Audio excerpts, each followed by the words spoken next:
दिल है कदमों पर किसी के, सर झुका हो या न हो, बंदगी तो अपनी फितरत है, खुदा हो या न हो।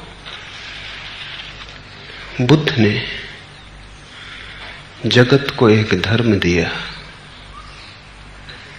मनुष्य को एक दिशा दी, जहां प्रार्थना परमात्मा से बड़ी है, जहां मनुष्य का हृदय पूजा अर्चना से भरा है, परमात्मा से बड़ा है।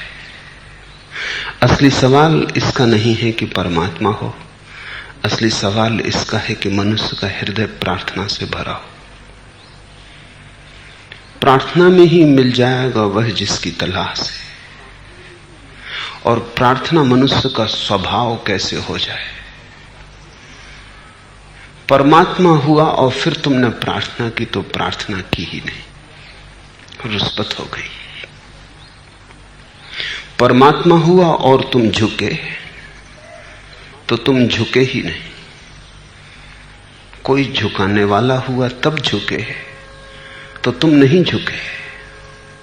झुकाने वाले की सामर्थ्य रही होगी, शक्ति रही होगी, लेकिन कोई परमात्मा न हो और तुम झुके तो झुकना तुम्हारा स्वभाव हो गया। बुद्ध ने धर्म को परमात्मा से मुक्त कर दिया और धर्म से परमात्मा का संबंध न रह जाए तो धर्म अपने ऊंचे से ऊंचे शिखर को पाता है। इसलिए नहीं कि परमात्मा नहीं, बल्कि इसीलिए कि परमात्मा के बिना झुकना आ जाए तो झुकना आ गया। इसे थोड़ा समझने की फिक्र करो। तुम जाते हो और झुकते हो, झुकने के पहले पूछते हो परमात्मा है? अगर है तो झुकोगे। परमात्मा के सामने झुकते हो तो इसलिए कि कुछ लाभ, कुछ लोभ, कुछ भय, कुछ भविष्य की आकांक्षा, कोई महत्वाकांक्षा काम कर रही है। परमात्मा कुछ दे सकता है इसलिए झुकते हो। लेकिन झुकना तुम्हारी फितरत नहीं, तुम्हारा स्वभाव नहीं। बेमन से झुकते हो। अगर परमात्मा कुछ न दे सकता हो तो तुम झुकोगे? अगर झुकने में और परमात्मा तुमसे छीन लेता हो तो तुम झुकोगे? झुकने में हानि हो जाती हो तो तुम झुकोगे? झुकना स्वार्थ है। स्वार्थ से जो झुका वो कैसा झुका? वो तो सौदा हुआ, व्यवसाय हुआ। ऐसे तो तुम संसार में भी झुकते हो। जिनके हाथ में ताकत है उनके चरणों में झुकते हो। जिनके पास धन है, पद है, उनके चरणों में झुकते हो। तो तुम्हारा परमात्मा शक्ति का ही विस्तार हुआ, धन और पद का ही विस्तार हुआ। इसलिए तो लोगों ने परमात्मा को ईश्वर का नाम दिया है। ईश्वर यानी ऐश्वर्य। ऐश्वर्य के सामने झुकते हो। ईश्वर को परम पद कहा है, उससे ऊपर कोई पद नहीं।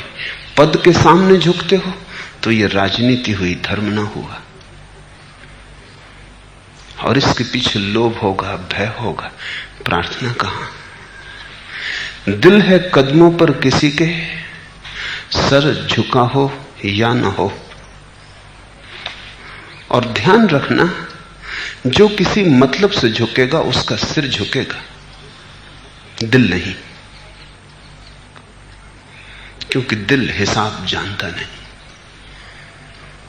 उसकी खोपड़ी झुकेगी, हृदय नहीं।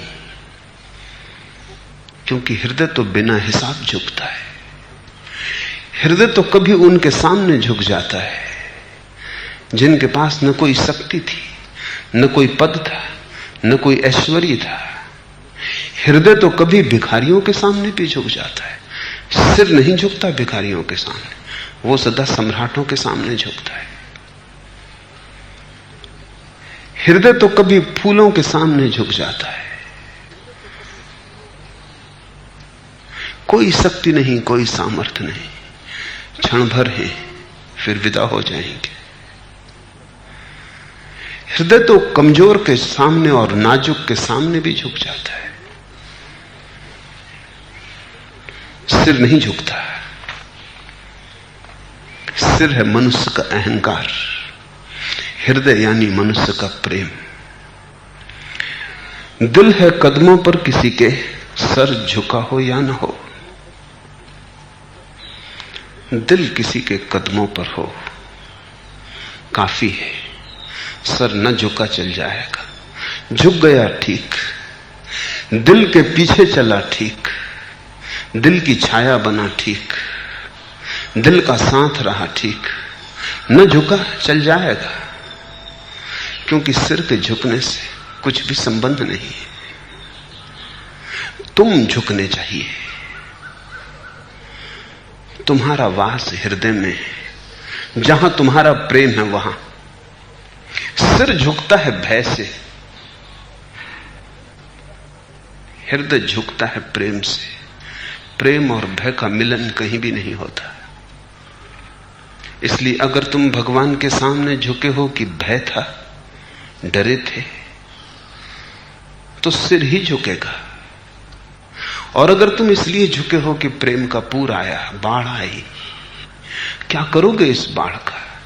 कहीं तो इसे बहाना होगा, कहीं तो उलीचना होगा।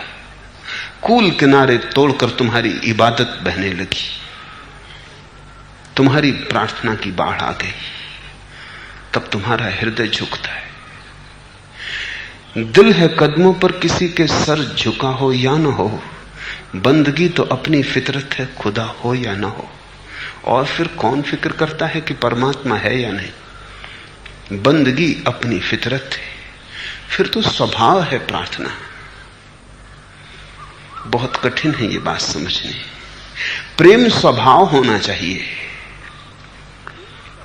प्रेम पात्र की बात ही मत पूछो। तुम कहते हो जब प्रेम पात्र होगा तब हम प्रेम करेंगे। अगर तुम्हारे भीतर प्रेम ही नहीं तो प्रेम पात्र के होने पर भी तुम कैसे प्रेम करोगे? जो तुम्हारे भीतर नहीं है वो प्रेम पात्र की मौजूदगी पैदा न कर पाएगी। और जो तुम्हारे भीतर है, प्रेम पात्र ना भी हो तो भी तुम उसे गंवाओगे कहां, खोओगे कहां? इसे ऐसा समझो, जो कहता है परमात्मा हो तो हम प्रार्थना करेंगे, वो आस्तिक नहीं, नास्तिक है। जो कहता है प्रेम है, हम तो प्रेम करेंगे, वो आस्तिक है। वो जहां उसकी नजर पड़ेगी वहां हजार परमात्मा पैदा हो जाएंगे। प्रेम से भरी हुई आंख जहां पड़ेगी वहीं मंदिर निर्मित हो जाएंगे। जहां प्रेम से भरा हुआ हृदय धड़केगा वहीं एक और नया काबा बन जाएगा, एक नई काशी पैदा होगी। क्योंकि जहां प्रेम है वहां परमात्मा प्रकट हो जाता है। प्रेम भरी आंख कण कण में परमात्मा को देख लेती। और तुम कहते हो पहले परमात्मा हो तब हम प्रेम करेंगे, तो तुम्हारा प्रेम खुशामद होगी। तुम्हारा प्रेम प्रेम ना होगा, सिर का झुकना होगा, हृदय का बहना नहीं। असली सवाल प्रेम पात्र का नहीं है, असली सवाल प्रेम पूर्ण हृदय का है। बुद्ध ने इस बात पर बड़ा अद्भुत जोर दिया। इसलिए बुद्ध ने परमात्मा की बात नहीं की, और जितने लोगों को परमात्मा का दर्शन कराया उतना किसी दूसरे व्यक्ति ने कभी नहीं कराया। ईश्वर को चर्चा के बाहर छोड़ दिया और लाखों लोगों को ईश्वरत्व दिया। भगवान की बात ही ना की और संसार में भगवत्ता की बाढ़ ला दी। इसलिए बुद्ध जैसा अद्भुत पुरुष मनुष्य के इतिहास में कभी हुआ नहीं। बात ही ना उठाई परमात्मा की और न मालूम कितने हृदयों को झुका दिया। और ध्यान रखना, बुद्ध के साथ सिर को झुकने का तो सवाल ही ना रहा। न कोई भय का कारण है, न कोई परमात्मा है, न डरने की कोई वजह है, न परमात्मा से पाने का कोई लोभ है। मौज से झुकना है, आनंद से झुकना है। अपने ही अहोभाव से झुकना है, अनुग्रह से झुकना है। जब वृक्ष लद जाता है फलों से तो झुक जाता है, इसलिए नहीं कि फलों को तोड़ने वाले पास आ रहे हैं, अपने भीतरी कारण से झुक जाता है।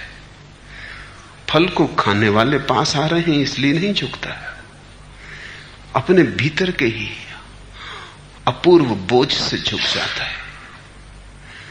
भक्त भगवान के कारण नहीं झुकता, अपने भीतर हृदय के बोझ के कारण झुक जाता है। फल पक गए, शाखाएं झुकने लगी। बंदगी तो अपनी फितरत है, खुदा हो या न हो। बुद्ध का जोर प्रार्थना पर है, परमात्मा पर नहीं। और परमात्मा को काट देने से, बीच में न लेने से बुद्ध का धर्म बहुत वैज्ञानिक हो गया। तब शुद्ध आंतरिक क्रांति की बात रह गई। ये सूत्र आंतरिक क्रांति के सूत्र हैं, समझने की कोशिश करो। दूसरों के दोष पर ध्यान ना दे, दूसरों के कृत्य अकृत्य को नहीं देखे, केवल अपने कृत्य अकृत्य का अवलोकन करे। जिसकी नजर परमात्मा पर है उसकी नजर दूसरे पर है।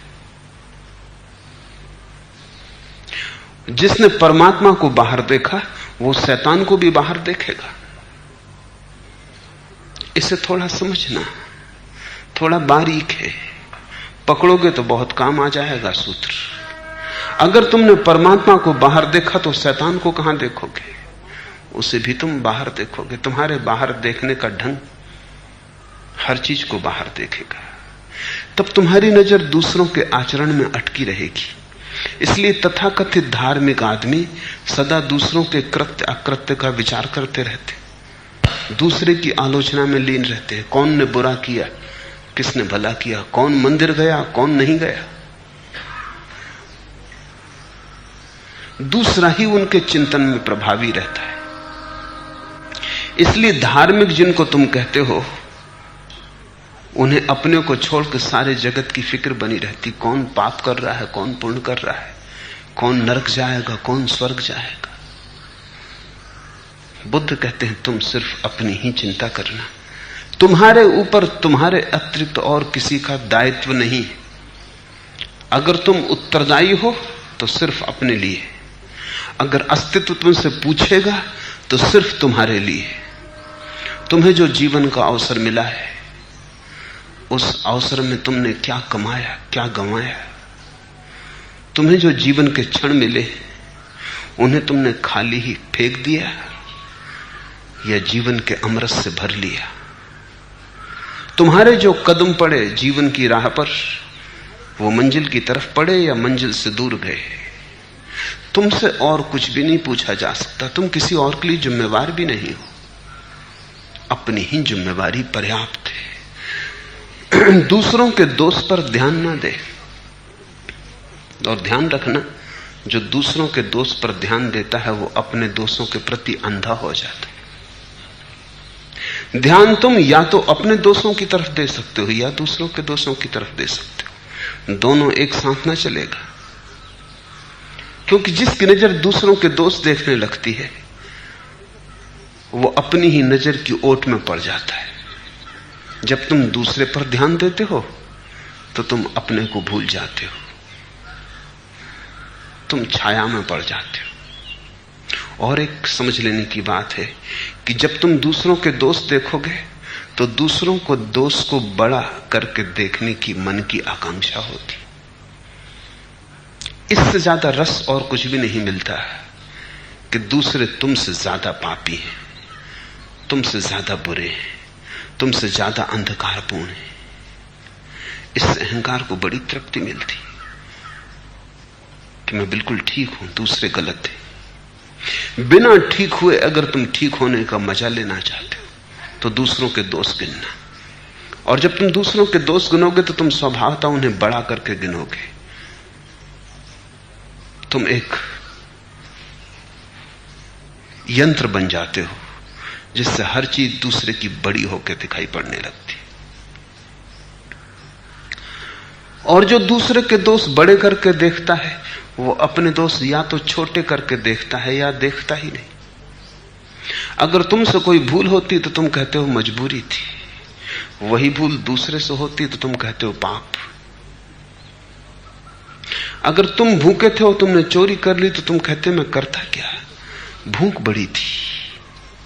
लेकिन दूसरा अगर भूख में चोरी कर लेता है तो चोरी है, तो भूख का तुम्हें स्मरण भी नहीं आता। जो तुम करते हो उसके लिए तुम तर्क खोज लेते हो, जो दूसरा करता है उसके लिए तुम कभी कोई तर्क नहीं खोजते। तो धीरे धीरे दूसरे के दोस्त तो बड़े होकर दिखाई पड़ने लगते हैं और तुम्हारे दोस्त उनकी तुलना में छोटे होने लगते। एक ऐसी घड़ी आती दुर्भाग्य की जब दूसरे के दोस्त तो आकाश छूने लगते हैं, गगनचुंबी हो जाते, तुम्हारे दोस्त तिरोहित हो जाते। तुम बिना अच्छे हुए अच्छे होने का मजा लेने लगते हो। यही तो तथाकथित धार्मिक की दुर्भाग्य की अवस्था है। जिसने दूसरों के पाप देखे वो अपने पुण्य गिनता है। चोरी तुम 1000 रुपए की करो तो तुम भुला देते हो, दान तुम 1 पैसे का दो तो तुम याद रखते हो। 1 पैसे का दान भी बहुत बड़ा मालूम पड़ता है, 1000 रुपए की चोरी भी छोटी मालूम पड़ती है। शायद 1000 रुपए की चोरी करके तुम 1 पैसे का दान देके उसका निपटारा कर लेना चाहते हो। थोड़ा सोचो, धार्मिक लोगों ने कैसी कैसी तरकीबें निकाली। पाप करते हैं, गंगा में स्नान कराते। अब गंगा में स्नान करने का और पाप के मिटने से क्या संबंध हो सकता? दूर का भी कोई संबंध नहीं हो सकता। गंगा का कसूर क्या है? पाप तुमने किया। और ऐसे अगर गंगा धो धो के सबके पाप लेती रही हो तो गंगा के लिए तो नरक में भी जगह ना मिलेगी, इतने पाप इकट्ठे हो गए होंगे।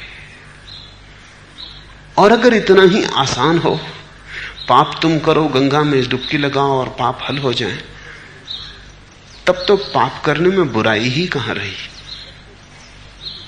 सिर्फ गंगा तक आने जाने का श्रम है, तो जो गंगा के किनारे रह रहे हैं उनका तो कहना ही क्या। तुमने तीर्थ बना लिए, तुमने छोटे छोटे पुण्य की तरकीबें बना ली हैं ताकि बड़े बड़े पापों को तुम झुठला दो, भुला दो। छोटा मोटा अच्छा काम कर लेते हो, अस्पताल को दान दे देते हो, दान उसी चोरी में से देते हो जिसका प्रायश्चित कर रहे हो। लाख की चोरी करते हो, 10 रुपया दान देते हो, लेकिन लाख की चोरी को 10 रुपए के दान में ढांक लेना चाहते हो। तुम किसे धोखा दे रहे हो? या इतना भी नहीं करता कोई, रोज सुबह बैठ के 5-10 मिनट माला जप लेता है, माला के गुरिये सरका लेता है, सोचता है हल हो गया। या राम राम जप लेता है, या राम नाम छपी चदरिया ओढ़ लेता है, सोचता है मामला हल हो गया, जैसे राम पर कुछ एहसान हो गया। अब राम समझे चदरिया ओढ़ी थी, कहने को अपने पास बात हो गई, मंदिर गए थे, हिसाब रख लिया है। जीवन अंधेरे से भरा रहे और प्रकाश की ज्योति भी नहीं जलती, सिर्फ अंधेरी दीवालों पर तुम प्रकाश शब्द लिख देते हो या दिए के चित्र टांग देते हो। प्यास लगी हो तो पानी शब्द से नहीं बुझती, अंधेरा हो तो दिए शब्द से नहीं बुझता।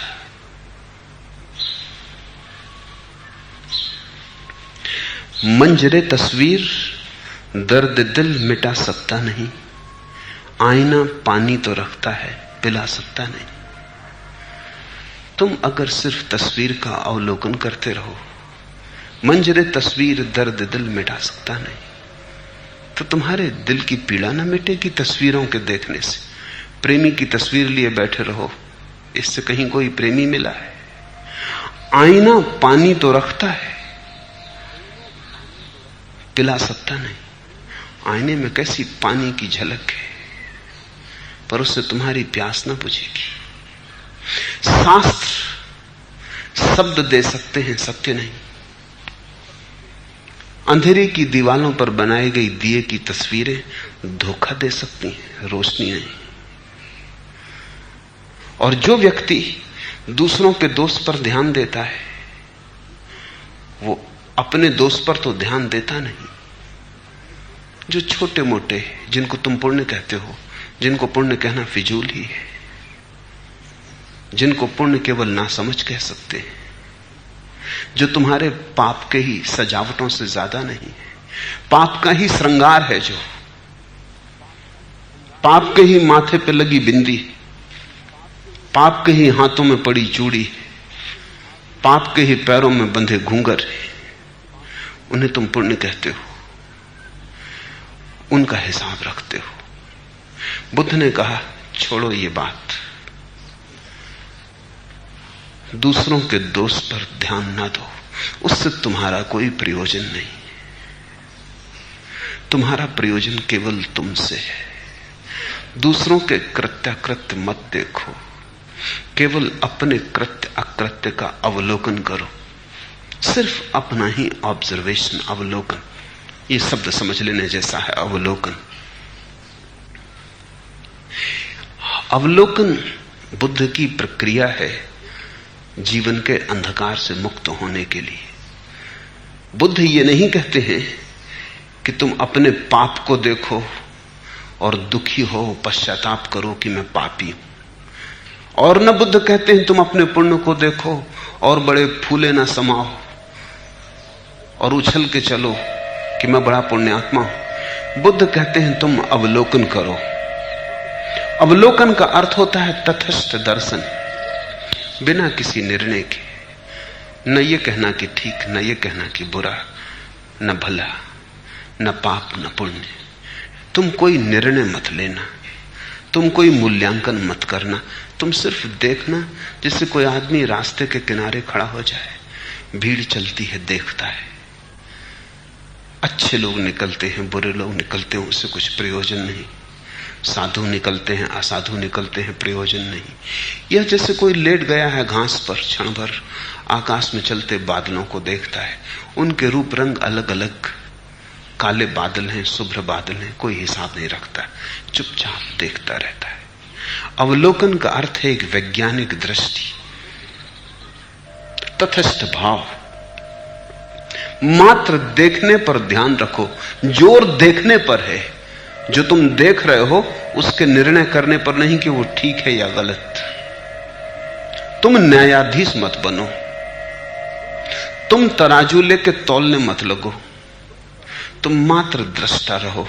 जिसको उपनिषद साक्षी कहते हैं, उसी को बुद्ध अवलोकन कहते हैं। बस देखो, जैसे अपना कुछ लेना देना नहीं, एक तटस्थ भाव, एक फासले पर खड़े हुए चुपचाप, और एक अद्भुत क्रांति घटती है। जितने तुम तटस्थ होते जाते हो उतना ही तुम्हें पता चलता है कि तुम अपने कृत्यों से अलग हो, पाप से भी अलग, पुण्य से भी अलग। और ये जो अलगपन है, इसी का नाम मुक्ति है, मोक्ष है। जो पाप के साथ अपने को एक समझता है वो भ्रांति में है, जो पुण्य के साथ अपने को एक समझता है वो भी भ्रांति में। उसने कृत्य के साथ अपने को एक समझ लिया, उसने अपने को कर्ता समझ लिया। अवलोकन करने वाला इस नतीजे पर आता है कि मैं केवल दृष्टा हूं, कर्ता नहीं। फिर पाप और पुण्य दोनों ही मिट जाते हैं, जैसे स्वप्न में किए हों कभी, जैसे किसी उपन्यास में पढ़े हों कभी, जैसे कभी अफवाह सुनी हो। स्वयं से उनका कोई संबंध नहीं रह जाता। यही शुद्ध बुद्धत्व है। कभी कभी तुम्हें भी अचानक क्षण भर को इसकी झलक मिल जाएगी, और क्षण भर को भी बिजली कौंध जाए तो जिंदगी फिर वही नहीं होती जो पहले थी। अवलोकन करो।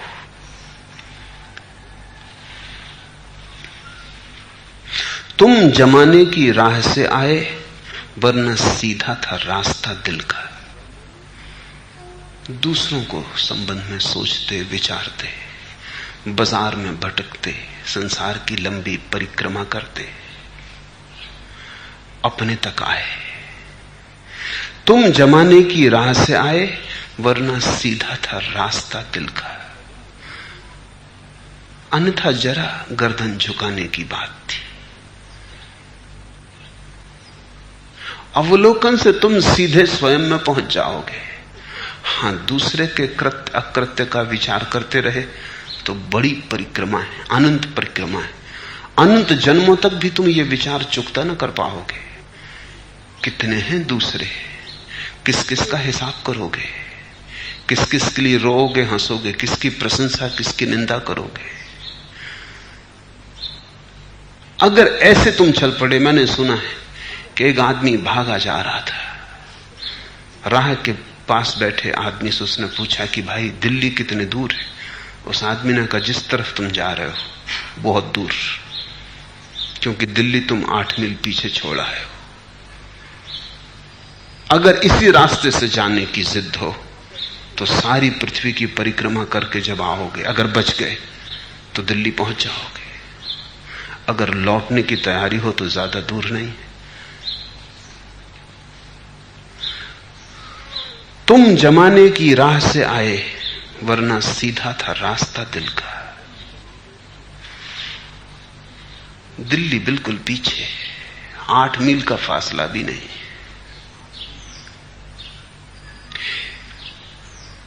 अवलोकन की बात है, निरीक्षण की बात है, जागृति की बात है, अप्रमाद की बात है। जरा होश साधना है। पहली बात, दूसरों का विचार मत करो, अपना ही विचार करने योग्य काफी है।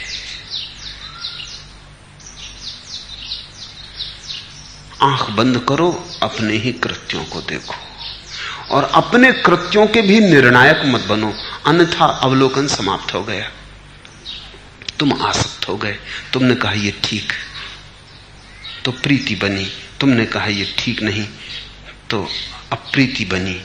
किसी कृत्य से घृणा हुई, किसी कृत्य से प्रेम हुआ, आसक्ति अनासक्ति, राग द्वेष पैदा हुआ। तो कृत्य तो दूर रहे, राग द्वेष के भाव जाल में तुम खो गए।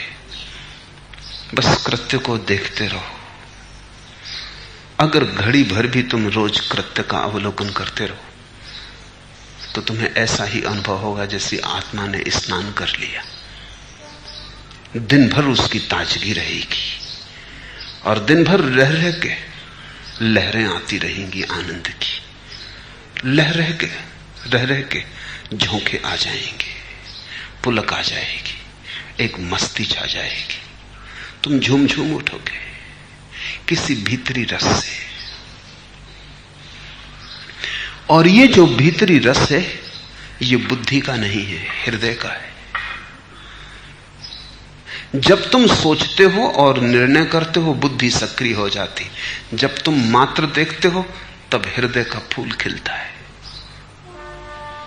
जैसे ही तुमने निर्णय लेना शुरू किया बुद्धि बीच में आई, क्योंकि निर्णय विचार का काम है। जैसे ही तुमने तौला तराजू आया। तराजू बुद्धि का प्रतीक है। तुमने नहीं तौला, बस देखते रहे तो बुद्धि को बीच में आने की कोई जरूरत ही ना रही। मात्र देखने की अवस्था में, साक्षी भाव में बुद्धि हट जाती और जीवन के जो गहरे रहस्य उन्हें हृदय जानता है। अक्ल को क्यों बताएं इसका राज, गैर को राजता नहीं करते। और हृदय ने कोई राज प्रेम का, परमात्मा का, बुद्धि को कभी बताया नहीं। अक्ल को क्यों बताएं इसका राज, गैर को राजता नहीं करते। पराये को कहीं कोई भेद की बातें बताता है। बुद्धि पराई है, उधार है, हृदय तुम्हारा है। इसे थोड़ा समझो। जब तुम पैदा हुए तो हृदय लेके पैदा होते हो। बुद्धि समाज देता है, संस्कार देते, शिक्षा देती है, घर परिवार सभ्यता देती है। तो हिंदू के पास एक तरह की बुद्धि होती, मुसलमान के पास दूसरी तरह की बुद्धि होती, जैन के पास तीसरी तरह की बुद्धि होती, क्योंकि तीनों के संस्कार अलग, शास्त्र अलग, सिद्धांत अलग, लेकिन तीनों के पास दिल एक ही होता है। दिल परमात्मा का है, बुद्धियां समाजों की हैं। रूस में कोई पैदा होता है तो उसके पास कम्युनिस्ट बुद्धि होगी। ईसाई घर में कोई पैदा होता है तो उसके पास ईसाई बुद्धि होगी। बुद्धि तो धूल है बाहर से इकट्ठी की हुई, जैसे हृदय के दर्पण पर धूल जम जाए। दर्पण तो तुम लेके आते हो, धूल तुम्हें मिलती है। इस धूल को झाड़ देना जरूरी है। समस्त धर्म की गहनतम प्रक्रिया धूल को झाड़ने की प्रक्रिया है कि दर्पण फिर स्वच्छ हो जाए, तुम फिर से बालक हो जाओ, तुम फिर हृदय में जीने लगो, तुम फिर वहां से देखने लगो जहां से तुमने पहली बार देखा था, जब तुमने आंख खोली थी। तब बीच में कोई बुद्धि ना खड़ी थी, तब तुमने सिर्फ देखा था, वह था अवलोकन। जैसे कोई सुंदर फूल वर्णयुक्त होकर भी निर्गंध होता है, वैसे ही आचरण न करने वाले के लिए सुभाषित वाणी निष्फल होती। दूसरा सूत्र, जैसे कोई सुंदर फूल रंग बिरंगा है, बहुत वर्ण युक्त है, लेकिन फिर भी गंध शून्य, ऐसा ही पांडित्य है।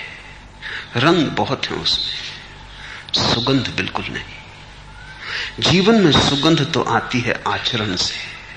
तुम जो जानते हो उससे जीवन में सुगंध नहीं आती।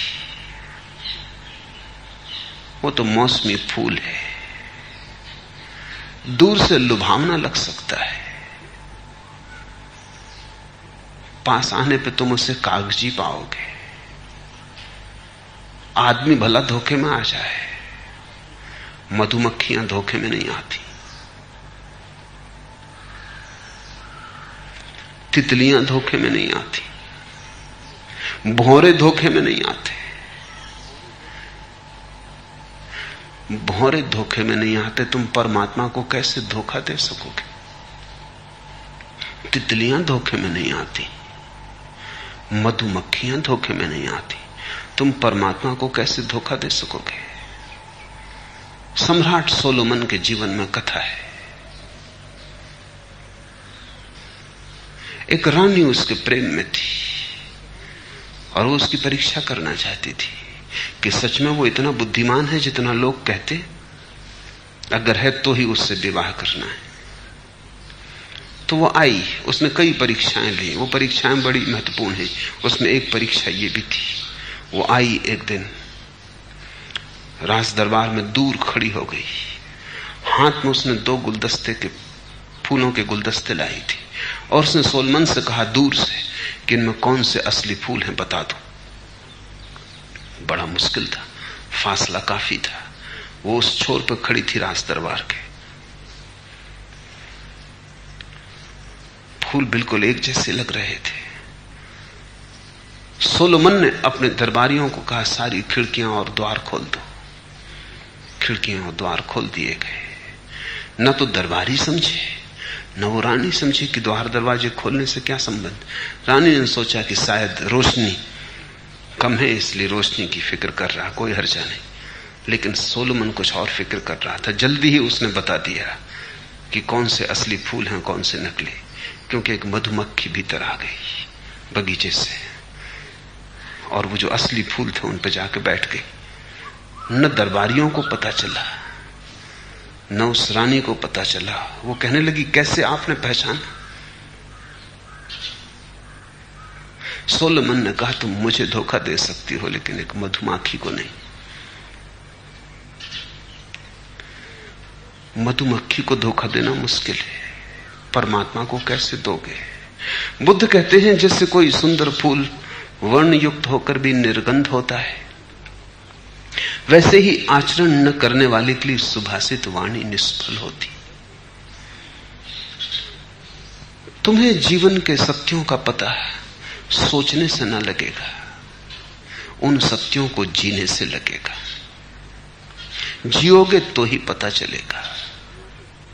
जो ठीक लगे उसे देर मत करना, उसे कल के लिए स्थगित मत करना। जो ठीक लगे उसमें आज ही डुबकी लगाना।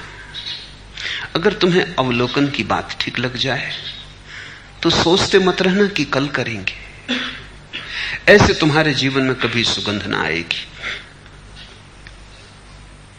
ऐसे ये हो सकता है कि अवलोकन के संबंध में तुम बातें करने में कुशल हो जाओ और ध्यान के संबंध में तुम शास्त्रकार बन जाओ,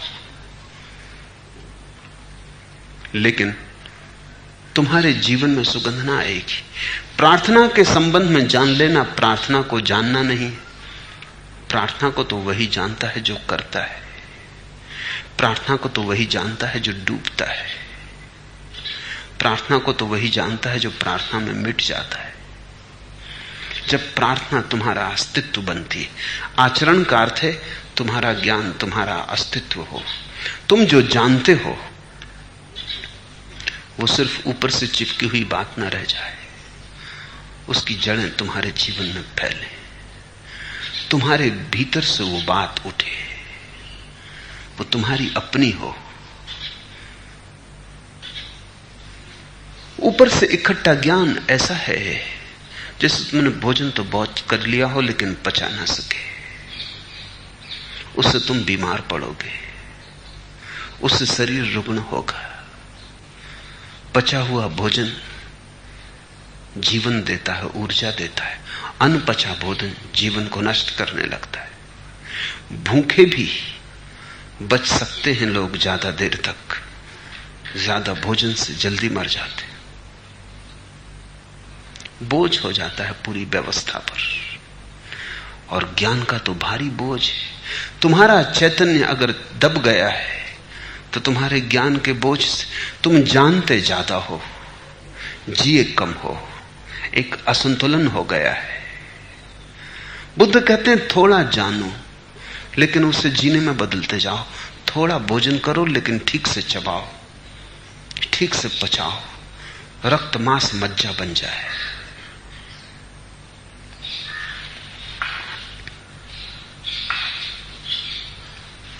होश के बंदे समझेंगे क्या गफलत है, क्या होशियारी।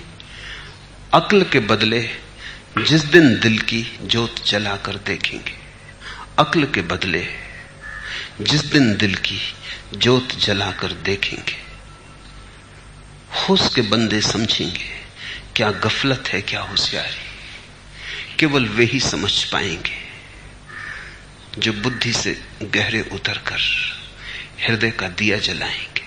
हृदय के दिए से अर्थ है जो जानते हैं उसे जीवन बना लेंगे।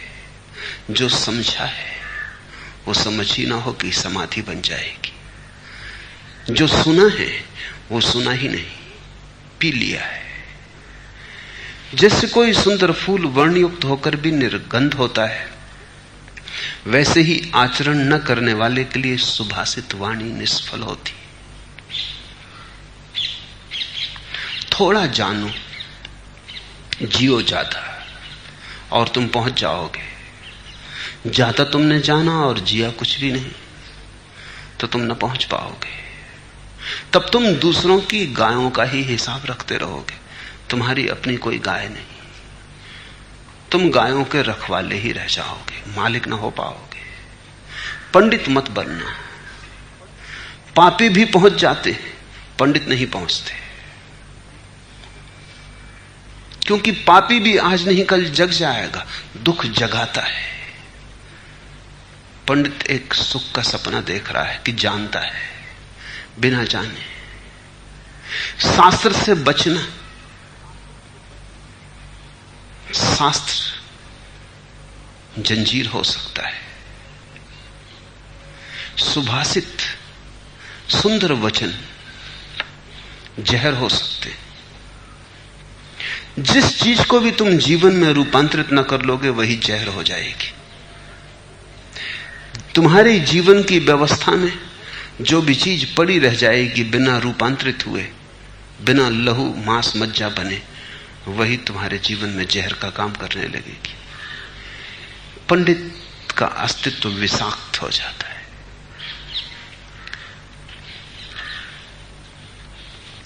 जैसे कोई सुंदर फूल वर्णयुक्त होने के साथ साथ सुगंधित होता है, वैसे ही आचरण करने वाले के लिए सुभाषित वाणी सफल होती। तो ध्यान इस पर हो कि मेरा आचरण क्या है, मेरा होने का ढंग क्या है, मेरे जीवन की शैली क्या है। परमात्मा को मानो या न मानो, अगर तुम्हारा आचरण ऐसा है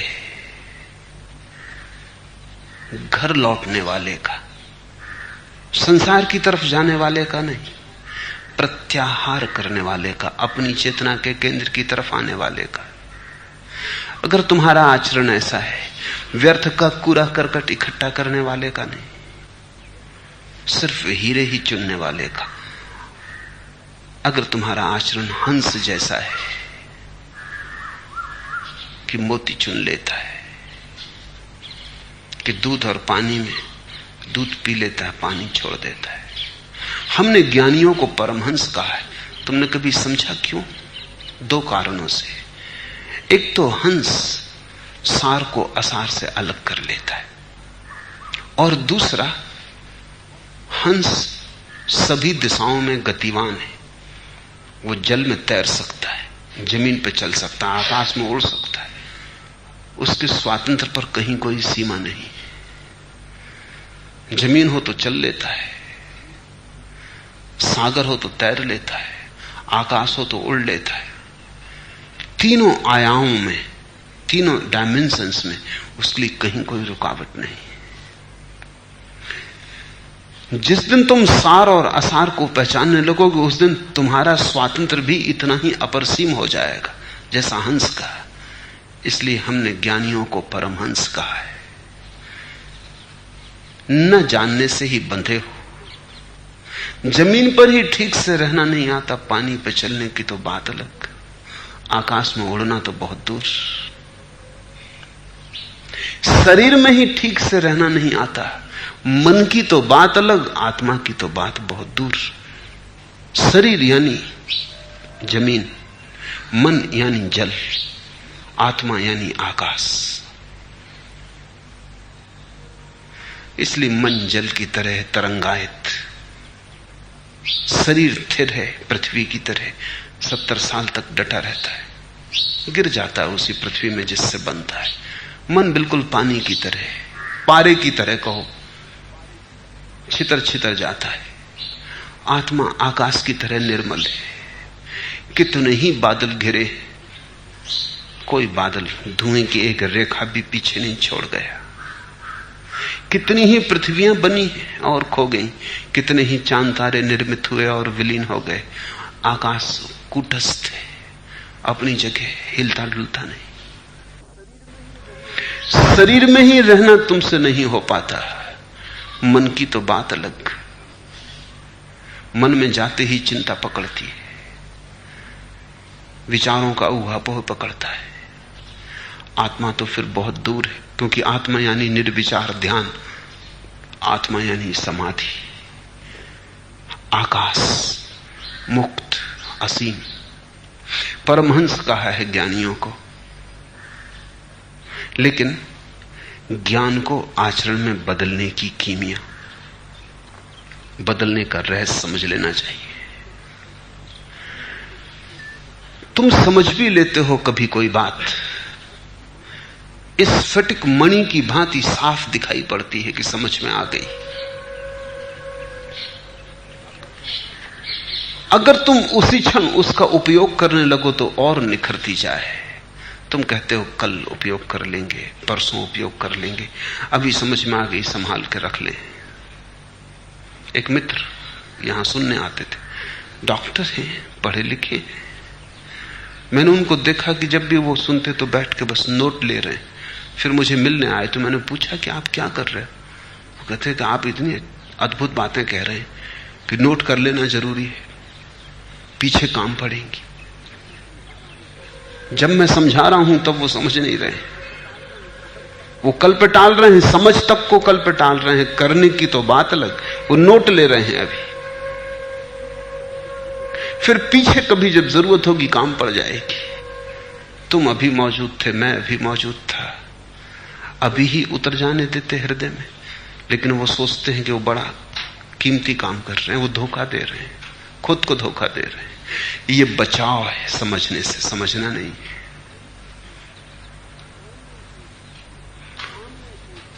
सामने एक घटना घट सकती थी अभी और यहीं, मैं तुम्हारी आंख में झांकने को राजी था, तुम आंख बचा लिए, नोट करने लगे। मैंने हाथ फैलाया था तुम्हें उठा लूं बाहर तुम्हारे गड्ढे से, तुम्हारा हाथ तुमने व्यस्त कर लिया, तुम नोट लेने लगे। मैंने तुम्हें पुकारा, तुमने पुकार न सुनी, तुमने अपनी किताब में कुछ शब्द अंकित कर लिए, तुम बड़े प्रसन्न हुए। तुम अभी जीवित सत्य को न समझ पाए, कल के लिए टाल दिया। करोगे कब? टालना मनुष्य के मन की सबसे बड़ी बीमारी है। जो समझ में आ जाए उसे उसी क्षण करना, क्योंकि करने से स्वाद आएगा। स्वाद आते से करने की और भावना जगेगी, और करने से और स्वाद आएगा। अचानक एक दिन तुम पाओगे जिसे तुमने ज्ञान की तरह सोचा था वो ज्ञान नहीं रहा, आचरण बन गया। जैसे कोई सुंदर फूल वर्णयुक्त होने के साथ सुगंधित होता है, वैसे ही आचरण करने वाले के लिए सुभाषित वाणी सफल होती है। और ध्यान रखना, जो भी जाना जा सकता है वो जीकर ही जाना जा सकता है। नाहक की बहस में मत पड़ना, क्योंकि बहस भी अक्सर बचने का ही उपाय है। और व्यर्थ के तर्क जाल में मत उलझना, क्योंकि तुम्हें बहुत मिल जाएंगे कहने वाले कि इसमें क्या रखा है। लेकिन गौर से देख लेना कि जो कह रहा है उसने कुछ अनुभव लिया है। मेरी दीवानगी पर होश वाले बहस फरमाएं, मगर पहले उन्हें दीवाना बनने की जरूरत है। मेरी दीवानगी पर होश वाले बहस फरमाएं, कोई हर्जा नहीं, तर्क करें, लेकिन पहले उन्हें दीवाना बनने की जरूरत है। उनके पास भी कुछ स्वाद हो, तभी तुम उसी की बात सुनना जिसके पास कुछ स्वाद हो। अन्यथा इस जगत में आलोचक बहुत है, निंदक बहुत है। किसी भी चीज को गलत कह देना जितना आसान है, उतनी आसान और कोई बात नहीं। ईश्वर को कह देना नहीं है, कितना आसान है कहना बहुत कठिन। क्योंकि जो है कहे उसे सिद्ध करना पड़े, जो नहीं कहे उसे तो सिद्ध करने का सवाल ही ना रहा। जब है ही नहीं तो सिद्ध क्या करना है। प्रेम को इंकार कर देना कितना आसान है, लेकिन प्रेम को हां करना कितना कठिन है। क्योंकि प्रेम का अर्थ होगा फिर एक आंख से गुजरना। नहीं बहुत आसान है, इसलिए कायर हमेशा नहीं कह कह के जिंदगी चला लेते, हालांकि वो दिखते बड़े बहादुर हैं। कोई आदमी कहता है ईश्वर नहीं, लगता है बड़ी हिम्मत का आदमी है, अपनी इतनी हिम्मत नहीं। पर मैं तुमसे कहता हूं कायर नहीं कह के काम चला लेते, क्योंकि जिस चीज को नहीं कह दिया उसे न सिद्ध करने की जरूरत, न जीवन में उतारने की जरूरत, न दांव लगाने की जरूरत, न मार्ग चलने की जरूरत। जिसने हां कहा वही बहादुर है, वही साहसी है। लेकिन हां भी नपुंसक हो सकती है अगर तुमने सिर्फ बहाने के लिए हां कहती हो। अगर किसी ने कहा ईश्वर है, तुमने कहा होगा भाई, जरूर होगा, सिर्फ झंझट छुटाने को कि इतनी भी किसको फुर्सत है कि बकवास करे, इतना भी किसके पास समय है कि विवाद करे। अब कौन झंझट करे कि है या नहीं, कि बिल्कुल ठीक, जरूर होगा। अगर तुमने हां भी सिर्फ बचाव के लिए कही तो तुम्हारी हां नहीं ही है, उस हां में हां नहीं ही है। मेरी दीवानगी पर होश वाले बहस फरमाएं, मगर पहले उन्हें दीवाना बनने की जरूरत है। उसी के पास पूछना जिसके जीवन में कोई सुगंध हो और सुवास हो, और जिसके जीवन में कोई स्वाद हो, जिसके ओंठों से, जिसकी श्वासों से शराब की थोड़ी गंध आती हो, उसी से शराब की बात पूछना। जिसके आसपास थोड़े मस्ती की हवा हो, जिसकी आंखों में खुमार हो, उसी से पूछना।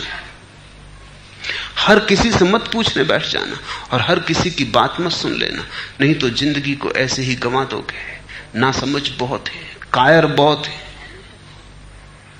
आलोचक बहुत है, उनका कोई अंत नहीं है, क्योंकि ये सब बचाव की तरकीबें हैं। जिंदगी को जानने वाले बहुत कम हैं, और तुम भी कहीं इसी भीड़ में न खो जाना। खो ही जाओगे अगर जीवन में कोई सूत्र तुम्हारे पास आए और तुमने उनका जल्दी उपयोग न कर लिया, वे जंग खा जाते हैं। सत्य बड़ी नाजुक चीज है, वो बीज की तरह है। तुम उसे हृदय में ले जाओ तत्क्षण तो वह अंकुरित हो जाता है। बीज को रखे रहो तिजोरियों में संभाल के, वो सड़ जाएगा। सारे सत्य तुम्हारे शास्त्रों की तिजोरियों में सड़ गए। ऐसा नहीं है कि सत्यों की कोई कमी है, सत्य बहुत है, शास्त्र भरे पड़े, लेकिन किसी काम के नहीं रहे। तुम्हारे जीवन के शास्त्र में जब तक कोई सत्य उतर कर खून मांस मज्जा न बन जाए, पच न जाए, तुम्हारे रग रेसे में न दौड़ने लगे, तब तक किसी काम का नहीं। इसे स्मरण रखना। जैसे फूलों से मालाएं बनती, वैसे ही जन्म लेकर प्राणी को बहुत पुण्य करने चाहिए। जीवन दो ढंग का हो सकता है। बुद्ध ने बड़ा ठीक प्रतीक चुना है। एक तो जीवन ऐसा होता है जिसको तुम ज्यादा से ज्यादा फूलों का ढेर कह सकते हो, और एक जीवन ऐसा होता है जिसे तुम फूलों की माला कह सकते हो। माला और ढेर में बड़ा फर्क है। माला में एक संयोजन है, एक तारतम्य है, एक संगीत है, एक लयबद्धता है।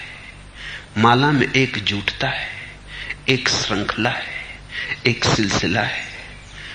फूलों का एक ढेर है, उसमें कोई श्रृंखला नहीं, उसमें कोई संगीत नहीं, उसमें दो फूल जुड़े नहीं हैं किसी अन्य संयुक्त धागे से। सब फूल अलग अलग हैं, बिखरे पड़े हैं।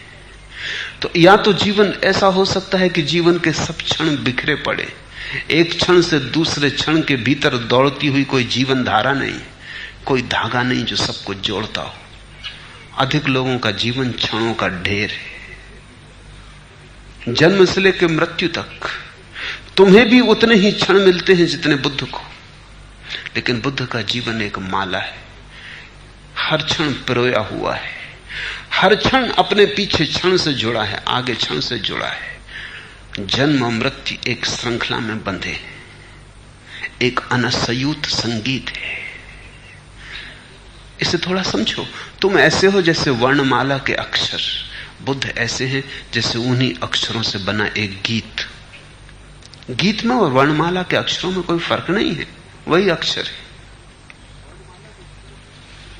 वर्णमाला में जितना है उतना ही सभी गीतों में। मार्क ट्वेन के जीवन में घटना है, उसके एक मित्र ने उसे निमंत्रित किया। मित्र एक बहुत बड़ा उपदेष्टा था, मार्क ट्वेन कभी उसे सुनने नहीं गया था। कुछ ईर्ष्या रही होगी मन में मार्क ट्वेन के। मार्क ट्वेन खुद बड़ा साहित्यकार था, लेकिन उपदेष्टा की बड़ी ख्याति थी। मित्र ने कई दफा निमंत्रित किया तो एक बार गया, सामने की कुर्सी पर बैठा था। उस दिन मित्र ने जो श्रेष्ठतम उसके जीवन में भाव में था कहा, क्योंकि मार्क ट्वेन सुनने आया था। लेकिन मार्क ट्वेन के चेहरे पर कोई भाव दशा नहीं बदली, वह ऐसे ही बैठा रहा, आंकड़ा जैसे कुछ भी नहीं हो रहा, जैसे क्या कचरा बकवास कर रहे हो। मित्र भी चकित हुआ। जब दोनों लौटने लगे गाड़ी में वापस, रास्ते में उसने हिम्मत जुटाई और पूछा, तुम्हें मेरी बातें कैसी लगी? मार्क ट्वेन ने कहा, बातें सब उधार, मेरे पास एक किताब है जिसमें सब लिखा है, तुमने उसी को पढ़ के बोला है। उस आदमी ने कहा, चकित कर रहे हो, कोई एक आध वाक्य, कोई एक टुकड़ा कहीं लिखा हो सकता है, लेकिन जो मैंने बोला है वो मैंने किसी किताब से लिया नहीं। मार्क ट्वेन ने कहा, शर्त बत्ते हो? $100 की शर्त लग गई। उपदेष्टा सोचता था निश्चित ही शर्त में जीत जाऊंगा, ये पागल किस बात की शर्त लगा रहा है? जो मैं बोला हूं ये पूरा का पूरा एक किताब में हो ही नहीं सकता, संयोग नहीं हो सकता ऐसा। लेकिन उसे पता नहीं था। मार्क ट्वेन ने दूसरे दिन एक डिक्शनरी बेच दी और लिखा, इसमें सब है जो भी तुम बोले हो। एक एक शब्द जो तुम बोले हो सब इसमें शब्द सा, पर डिक्शनरी और शेक्सपियर में कुछ फर्क है, शब्दकोश में और कालिदास में कुछ फर्क है, शब्दकोश और उपनिषद में कुछ फर्क है। क्या फर्क है? वही फर्क तुम में और बुद्ध में। तुम केवल शब्दकोश हो, फूल की भीड़, एक ढेर, अनसंयुत नहीं हो, जुड़े नहीं हो, तारतम्य नहीं। सब फूल अलग अलग पड़े हैं, माला नहीं बन पाए। माला उसी का जीवन बनता है जो अपने जीवन को एक साधना देता है, एक अनुशासन देता है, जो अपने जीवन को होश पूर्वक एक लयबद्धता देता है। तब जीवन न केवल गद्य बन जाता है, अगर धीरे धीरे तुम जीवन को निखारते ही जाओ तो गद्य पद्य हो जाता है।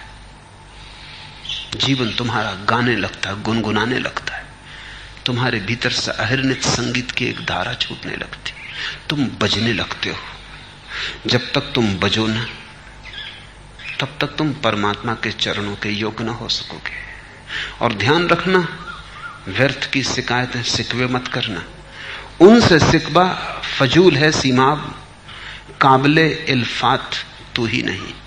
परमात्मा से क्या शिकायत करनी कि आनंद नहीं है जीवन में? काबिले इल्तिफात तू ही नहीं, परमात्मा की कृपा के योग्य तू ही नहीं, इसलिए किसी और से शिकवा मत करना। तुम जैसे अभी हो ऐसे ही तुम परमात्मा पर चढ़ने योग्य नहीं हो। तुम माला बनो, तुम जीवन को एक दिशा दो। तुम ऐसे ही सब दिशाओं में मत भागते फिरो पागलों की तरह। तुम एक भीड़ मत रहो, तुम्हारे भीतर एक स्वरता है, और बुद्ध इसी को पुण्य कहते हैं। तुम चकित होगे, बुद्ध कहते हैं जिसके जीवन में एक स्वरता है वही पुण्य धर्मा है। पापी एक भीड़ है, पुण्य धर्मा एक माला है। पापी असंगत है, कहता कुछ है, करता कुछ है, सोचता कुछ है, होता कुछ है। पापी के भीतर एक स्वरता नहीं, बोलता कुछ है, आंखें कुछ और कहती हैं, हाथ कुछ और करते हैं। पापी एक साथ बहुत है, पुण्यात्मा एक है, योगस्थ है, जुड़ा है, इंटीग्रेटेड है। वो जो भी करता है वो सब संयोजित है, वो सभी एक दिशा में गतिमान है। उसके पैर भी उसी तरफ जा रहे हैं जिस तरफ उसकी आंखें जा रही हैं, उसके हाथ भी उसी तरफ जा रहे हैं जिस तरफ उसका हृदय जा रहा है, उसकी श्वासें भी उसी तरफ जा रही हैं जिस तरफ उसकी धड़कनें जा रही। वो इकट्ठा है, उसके जीवन में एक दिशा है, एक गति है, विक्षिप्तता नहीं है। जैसे फूलों से मालाएं बनती हैं, वैसे ही जन्म लेकर प्राणी को पुण्य अर्जन करना चाहिए ताकि तुम्हारा जीवन एक माला बन जाए।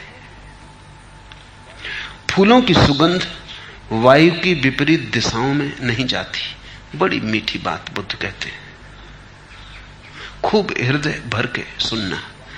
फूलों की सुगंध वायु की विपरीत दिशाओं में नहीं जाती, न चंदन की, न तगर की, न चमेली की, न बेला की। अगर हवा पूरब की तरफ बह रही हो तो चंदन, कोई उपाय नहीं चंदन के पास कि अपनी सुगंध को पश्चिम की तरफ भेज दे। हवा के विपरीत नहीं जाती, न तगर की, न चमेली की, न चंदन की, न बेला की। लेकिन सज्जनों की सुगंध विपरीत दिशा में भी जाती। सत्पुरुष सभी दिशाओं में सुगंध बहाता है। एक ही सुगंध है इस जगत में जो विपरीत दिशा में भी चली जाती है, वो है सत्पुरुष की, वो है संत पुरुष की, वो है जागृत पुरुष की सुगंध। मनुष्य भी एक फूल है, और जो कली ही रह गए, खिल ना पाए, उनके दुख का अंत नहीं। कलियों से पूछो जो खिलने में असमर्थ हो गई, जिनमें गंध भरी थी और लुटा ना पाई। ऐसे ही जैसे किसी स्त्री को गर्भ रह गया और फिर बच्चे का जन्म ना हो तो उसका संताप समझो। गर्भ बड़ा होता जाए और बेटे का जन्म ना हो तो उस स्त्री की पीड़ा समझो। ऐसा ही प्रत्येक मनुष्य पीड़ा में है, क्योंकि तुम्हारे भीतर जो बड़ा हो रहा है वो जन्म नहीं पा रहा। तुम एक गर्भ लेके चल रहे हो, गर्भ बड़ा होता जाता है, लेकिन तुम्हारे जन्म की दिशा खो गई है। तुम भूल ही गए हो। तुम एक कली हो, उसके भीतर गंध इकट्ठी होती जा रही है, बोझिल हो गई है। कली अपने ही बोझ से दबी जा रही। मेरे देखे तुम्हारी पीड़ा यह नहीं कि तुम्हारे जीवन में दुख है, तुम्हारी असली पीड़ा यही है कि जो सुख हो सकता था वो नहीं हो पा रहा। यह दुख की मौजूदगी नहीं है जो तुम्हें पीड़ित कर रही है, ये उस सुख की मौजूदगी का अभाव है जो हो सकता था और नहीं हो पा रहा। तुम्हारी गरीबी तुम्हें पीड़ा नहीं दे रही है, लेकिन तुम्हारे भीतर जो अमीरी का झरना फूट सकता था, फूटने को तत्पर खड़ा है, उस पर चट्टान पड़ी, वो झरना फूट नहीं पा रहा है। ये विकास की छटपटाहट है, आदमी का संताप, ये आदमी की पीड़ा, जन्म लेने की छटपटाहट है। सारा अस्तित्व खिलने में भरोसा रखता है। जब भी कोई चीज खिल जाती तो निर्भर हो जाती। आदमी भी एक फूल है, और बुद्ध कहते हैं बड़ा अनूठा फूल है, और बुद्ध जान के कहते हैं उनका फूल खिला। तब उन्होंने एक अनूठी बात जानी कि विपरीत दिशाओं में भी, जहां हवा नहीं भी जा रही हो, वहां भी संत की गंध चली जाती। संत की गंध कोई सीमाएं नहीं मानती। फूलों की सुगंध वायु की विपरीत दिशाओं में नहीं जाती, न चंदन की सुगंध, न तगर की, न चमेली की, न बेला की, लेकिन सज्जनों की सुगंध विपरीत दिशा में भी जाती। सज्जन की सुगंध एकमात्र सुगंध है जो संसार के नियम नहीं मानती, जो संसार के साधारण नियमों के पार है, जो अतिक्रमण कर जाती। सीख ले फूलों से गाफिल, मुद्द आए जिंदगी, खुद महकना ही नहीं गुलशन को महकाना भी। इतना ही काफी नहीं कि खुद महको,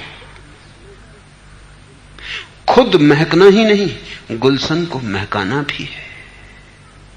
इसलिए बुद्ध ने कहा है समाधि फिर प्रज्ञा, समाधि फिर करुणा। बुद्ध ने कहा है वो ध्यान, ध्यान ही नहीं जो करुणा तक न पहुंचाते। खुद महकना ही नहीं गुलशन को महकाना भी है। उसी समाधि को बुद्ध ने परिपूर्ण समाधि कहा है, जो लुट जाए सभी दिशाओं में, सभी दिशाओं में बह जाए। लेकिन यही समझ लेने की बात है, ये बड़ी विरोधाभासी बात है। तुम साधारण अवस्था में सभी दिशाओं में दौड़ते हो और कहीं नहीं पहुंच पाते। बुद्धत्व की तरफ चलने वाला व्यक्ति एक दिशा में चलता है और जिस दिन पहुंचता है उस दिन सभी दिशाओं में बहने में समर्थ हो जाता है।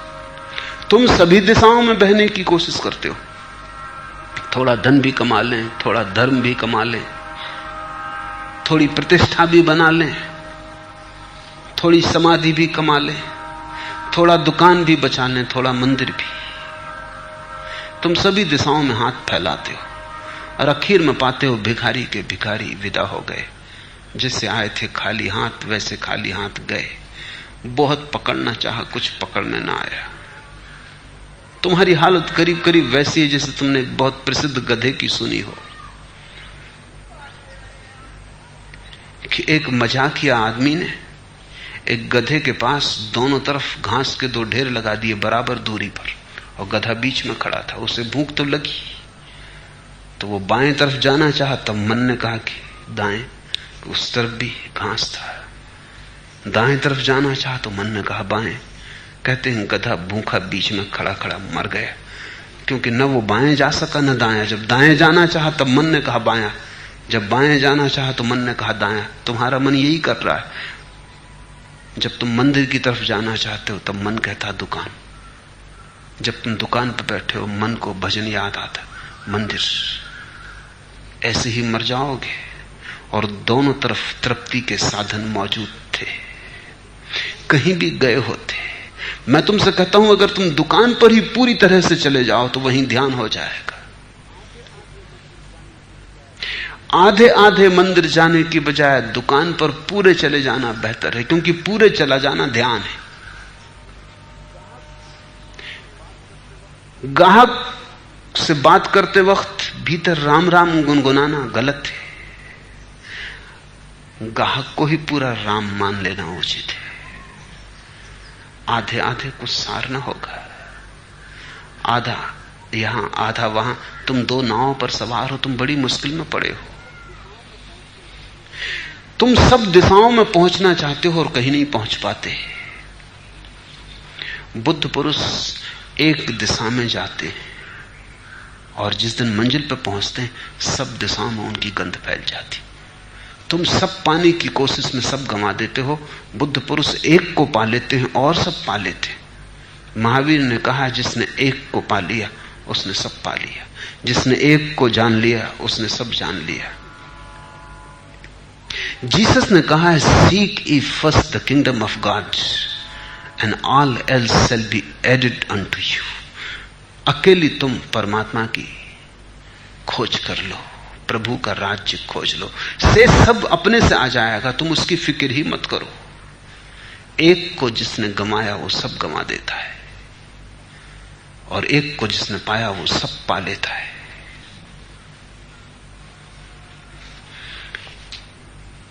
लेकिन तुम्हारा सब अधूरा अधूरा है। अधूरे अधूरे के कारण तुम खंड खंड हो गए हो। तुम्हारे भीतर बड़े टुकड़े हो गए। एक टुकड़ा कहीं जा रहा, दूसरा टुकड़ा कहीं जा रहा। तुम एक टूटी हुई नाव जिसके तख्ते अलग अलग बह रहे हैं। तुम कैसे पहुंच पाओगे? तुम कहां पहुंच पाओगे? तुम हो ही नहीं। तुम इतने खंड खंड हो गए हो कि तुम हो यह कहना भी उचित नहीं है। होने के लिए जरूरी है कि तुम्हारी दिशा बने, एक अनुशासन हो, एक श्रृंखला हो। तुम फूलों को पुरोना सीखो, फूलों की माला बनाना सीखो। जीवन में सत्य का आविष्कार करना है, प्रेम का आविष्कार करना है।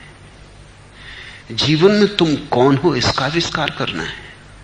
इसे ऐसे ही नहीं गंवा देना है। तो तुम्हारे जीवन में धीरे धीरे अनुशासन आना शुरू हो जाए। अगर तुम्हारे पास कुछ भी, थोड़ी सी भी दृष्टि हो, दिशा हो, कहां पहुंचना है, तो एक तारतम्य आ जाए।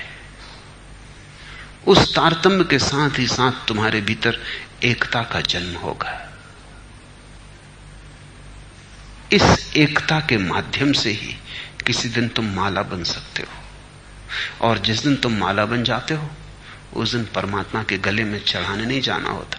परमात्मा का गला खुद तुम्हारी माला में आ जाता, आ ही जाएगा। तुम काबिल हो गए। काबिले इल्तिफात तू ही नहीं, तभी तक अड़चन थी। उनसे सिकबा फजूल है सीमा, शिकायत बेकार है। इतना ही जानना कि अभी हम तैयार नहीं हुए। अब ये फूलों की गठरी को तुम किसी के गले में डालना चाहोगे तो माला कैसे बनेगी? गिर जाएंगे फूल नीचे, धूल में पड़ जाएंगे। ये माला किसी के गले में डालनी हो तो माला होनी चाहिए। फूलों के ढेर को माला मत समझ लेना। थोड़ा देखो माला और ढेर में क्या फर्क है। ढेर में संगठन नहीं है, अर्थात आत्मा नहीं है। माला में एक संगठन है, एक व्यक्तित्व है, एक आत्मा है। धागा दिखाई नहीं पड़ता। एक फूल से दूसरे फूल में चुपचाप अदृश्य में पिरोया हुआ है। जीवन के लक्ष्य भी दिखाई नहीं पड़ते, एक क्षण से दूसरे क्षण में अदृश्य पिरोए होते हैं। बुद्ध उठते हैं, बैठते हैं, चलते हैं तो हर घड़ी के भीतर ध्यान का धागा पिरोया हुआ है। जो भी करते हैं एक बात ध्यान रखते ही हैं कि उस करने में से ध्यान का धागा ना छूटे, वो धागा बना रहे। फूल से भी ज्यादा मूल्य धागे का है, लक्ष्य का है, दिशा का है। और जिस दिन ये घड़ी घट जाती कि तुम संगठित हो जाते हो, तुम एक हो जाते हो, उसी दिन परमात्मा की कृपा तुम पे बरस उठती। उसे कुछ कहने की जरूरत नहीं है, इसलिए बुद्ध उस संबंध में चुप रहे। जो कहा जा सकता था उन्होंने कहा, जो नहीं कहा जा सकता था उन्होंने नहीं कहा। उन्होंने सारा जोर इस पर दिया है कि तुम्हारा व्यक्तित्व कैसे एक हो जाए, तुम्हारा ज्ञान कैसे आचरण बन जाए, तुम्हारे बिखरे फूल कैसे माला बन जाएं। इससे ज्यादा उन्होंने बात नहीं की, क्योंकि इसके बाद बात करनी ठीक ही नहीं। इसके बाद जो होना है वो होता ही है, वो हो ही जाता है, उसमें कभी कोई अड़चन नहीं पड़ती। इसलिए परमात्मा को तुम भूल जाओ तो अड़चन नहीं, अपने को मत भूल जाना। अपने को भूला तो सब गया, सब डूबा। खुद की याद रखी और उस याददाश्त को रोज रोज संभालते गए। रोज रोज हर तरह से वो याददाश्त सघन होती चली जाए, जैसे जल गिरता है पहाड़ से। चट्टान मजबूत है, जल बिल्कुल नाजुक है, लेकिन रोज गिरता ही चला जाता है। एक दिन चट्टान तो रेत होकर बह जाती, जल की धार अपनी जगह बनी रहती। कठोर से कठोर भी टूट जाता है सातत्य के सामने। इसलिए घबराना मत। अगर आज तुम्हें अपनी दशा चट्टान जैसी लगे, तुम कहो कि कैसे ये अहंकार बहेगा, ये चट्टान बड़ी मजबूत है, कैसे ये दिल झुकेगा, ये झुकना जानता नहीं। तुम इसकी फिक्र मत करना, तुम सिर्फ सातत्य रखना, ध्यान का, अवलोकन का, साक्षी का, से सब अपने से हो जाता है। बुद्ध ने मनुष्य के व्यक्तित्व का विज्ञान दिया, उन्होंने मनोविज्ञान दिया, मेटाफिजिक्स, परलोक के शास्त्र की बात नहीं की। बुद्ध बड़े यथार्थवादी हैं। वे कहते हैं जो करना जरूरी है वही, और ज्यादा व्यर्थ की विस्तार की बातों में तुम्हें भटकाने की जरूरत नहीं। ऐसे ही तुम काफी भटके हुए हो। थोड़े से तुम्हें सूत्र दिए, अगर तुम उन्हें कर लो तो उन सूत्रों में बड़ी आग है, वो अंधकार को जला डालेंगे, वो व्यर्थ को राख कर देंगे, और उन सूत्रों की आग से तुम्हारे भीतर का स्वर्ण निखर के बाहर आ जाएगा। बुद्ध ने बहुत थोड़ी सी बातें कही, उन्हीं को दोहरा के कहा है, क्योंकि बुद्ध को कोई रस दर्शन शास्त्र में नहीं है। बुद्ध को रस है मनुष्य की आंतरिक क्रांति में, रूपांतरण में। बुद्ध को जिन लोगों ने गौर से अध्ययन किया है, उन सबको हैरानी होती है कि बुद्ध एक ही बात को कितनी बार दोहराए चले जाते। वो हैरानी इसलिए होती है कि बुद्ध व्यर्थ की बात को कभी बीच में नहीं लाते, बस सार्थक को ही दोहराते ताकि सतत चोट पड़ती रहे।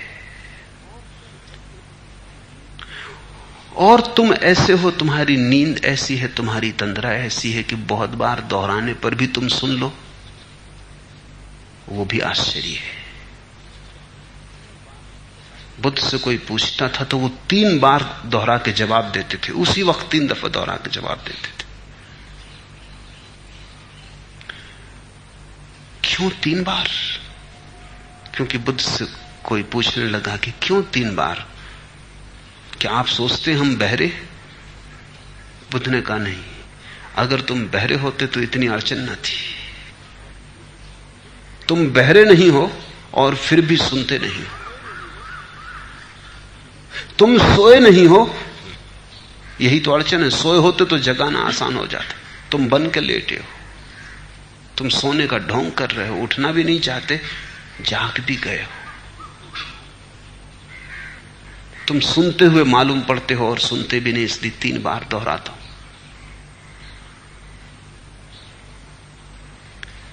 ये जो बुद्ध का दोहराना है धम्मपद में, इस पूरी चर्चा में बहुत बार आएगा। अलग अलग द्वारों से वो फिर वहीं लौट आते, कैसे तुम्हारा रूपांतरण हो। बुद्ध की सारी आकांक्षा, अभीप्सा मनुष्य केंद्रित है। महावीर मोक्ष केंद्रित है, वो मोक्ष की चर्चा करते। जीसस ईश्वर केंद्रित है, वो ईश्वर की चर्चा करते। बुद्ध मनुष्य केंद्रित है। जैसे मनुष्य से ऊपर कोई सत्य नहीं है बुद्ध के लिए।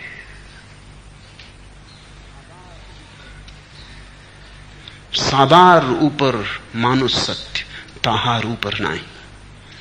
सबके ऊपर मनुष्य का सत्य है और उसके ऊपर कोई सत्य नहीं, क्योंकि जिसने मनुष्य के सत्य को समझ लिया उसे कुंजी मिल गई। सारे सत्यों के द्वार उसके लिए फिर खुले।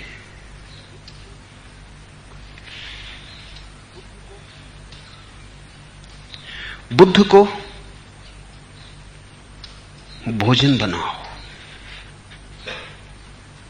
पियो, पचाओ, तो धीरे धीरे तुम पाओगे तुम्हारे भीतर बुद्ध का अवतरण होने लगा। धीरे धीरे तुम पाओगे तुम्हारे भीतर बुद्ध की प्रतिमा उभरने लगी। हर चट्टान छिपाए है बुद्ध की प्रतिमा अपने में। जरा छेनी की जरूरत है, हथौड़ी की जरूरत है, व्यर्थ को छांट के अलग कर देना है। किसी ने माइकलएंजेलो से पूछा, क्योंकि चर्च के बाहर एक पत्थर बहुत दिन से पड़ा था, उसे अस्वीकार कर दिया गया था। चर्च के बनाने वालों ने उपयोग में नहीं लिया था, वो बड़ा अनगढ़ था। माइकलएंजेलो ने उस पर मेहनत की और उससे एक अपूर्व क्राइस्ट की प्रतिमा निर्मित की। किसी ने पूछा कि यह पत्थर तो बिल्कुल व्यर्थ था, इसे तो फेंक दिया गया था, इसे तो राह का रोड़ा समझा जाता था, तुमने इसे रूपांतरित कर दिया, तुम अनूठे कलाकार हो। माइकलएंजेलो ने कहा, नहीं, तुम गलती कर रहे हो। जो मैंने पत्थर से प्रकट किया है वो पत्थर में छिपा ही था, सिर्फ मैंने पहचाना, और जो व्यर्थ टुकड़े पत्थर के आसपास थे उनको छांट के अलग कर दिया। ये प्रतिमा तो मौजूद ही थी, मैंने बनाई नहीं, मैंने सिर्फ सुनी आवाज। मैं गुजरता था यहां से, ये पत्थर चिल्लाया और उसने कहा कि कब तक मैं ऐसे ही पड़ा रहूं, कोई पहचान ही नहीं रहा है, तुम मुझे उठा लो, जगा दो। बस मैंने छेनी उठा के इस पर मेहनत की, जो सोया था उसे जगाया। बुद्धत्व को कहीं पाने नहीं जाना है। हर एक के भीतर आज जो चट्टान की तरह मालूम हो रहा है अनगढ़, बस जरा से छेनी हथौड़े की जरूरत है। सबके भीतर से पुकार रहा है कि कब तक पड़ा रहूंगा, उघाड़ो मुझे। इसलिए बुद्ध कहते हैं, जो तुम सुनो, जो सुभाषित तुम्हारे कानों में पड़ जाएं, उन्हें तुम स्मृति में संग्रहित मत करते जाना, उन्हें उतारना आचरण में, उन्हें जीवन की शैली बनाना। धीरे धीरे तुम्हारे चारों तरफ उनकी हवा तुम्हें घेरे रहे, उनके मौसम में तुम जीना। जल्दी ही तुम पाओगे कि तुम्हारे भीतर का बुद्धत्व उभरना शुरू हो गया, फूल माला बन गए। और तब एक ऐसी घटना घटती है जो संसार के नियमों के पार है। फूलों की सुगंध वायु की विपरीत दिशा में नहीं जाती, न चंदन की, न तगर की, न चमेली की, न बेला की। लेकिन जिनके भीतर का बुद्ध पुरुष जाग गया, बुद्ध चैतन्य जाग गया, उनकी सुगंध विपरीत दिशा में भी जाती है, सभी दिशाओं में उनकी सुगंध फैल जाती है। और जब तक तुम ऐसे अपने को लुटा ना सकोगे तब तक तुम पीड़ित रहोगे। एक ही नरक है अपने को प्रकट न कर पाना, और एक ही स्वर्ग है अपनी अभिव्यक्ति खोज लेना। जो गीत तुम्हारे भीतर अनगाया पड़ा है उसे गाओ, जो वीणा तुम्हारे भीतर सोई पड़ी है उसे छेड़ो, उसके तारों को, जो नाच तुम्हारे भीतर तैयार हो रहा है, उसे तुम बोझ की तरह मत ढो, उसे प्रकट हो जाने दो। प्रत्येक व्यक्ति अपने भीतर बुद्धत्व को लेकर चल रहा है। जब तक वो फूल न खिले तब तक बेचैनी रहेगी, अशांति रहेगी, पीड़ा रहेगी, संताप रहेगा। वो फूल खिल जाए, निर्वाण है, सच्चिदानंद है, मोक्ष है। आज इतना है।